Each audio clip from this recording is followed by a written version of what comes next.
Here's a 22 shell, 22 long rifle shell comparison. They're all a little bit different. Well, a little bit.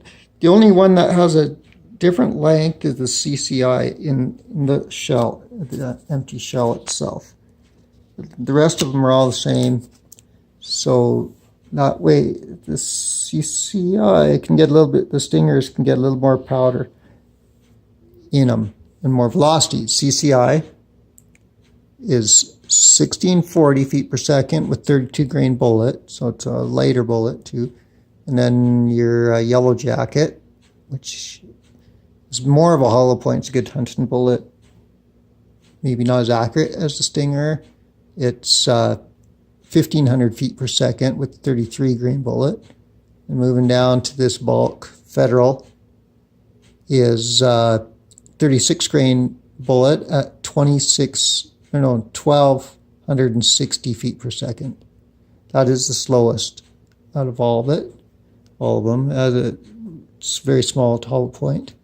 Then the 22 Cyclone, which is Remington, 36 grain bullet again, and it's 1280. So those two are really comparable. And then move down to this Winchester, what's it called? Long range super speed or something like that. Long range target, small game. It's 40 grain bullet at 1300 feet per second. I have Eli and some Lapua. I don't know. I got some of that expensive ammo that I'm going to do a video on with shooting. But I'm just going to compare the Winchester shell and the Stinger.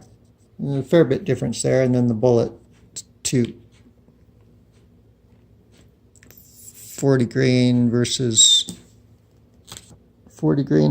the 32 grain. These guys out of the way. Now, if I was in my reloading room, I could weigh that powder, but it's looks like a smaller pile. I wonder if I can, it won't focus very good. Yeah, pretty hard to tell. So that's just something different. And, 300 feet per second out of the muzzle, pretty big difference for when you're shooting at, 100 yards or less usually. Okay, that's my 22 comparison with just some of these various, pretty common, I think, these rounds.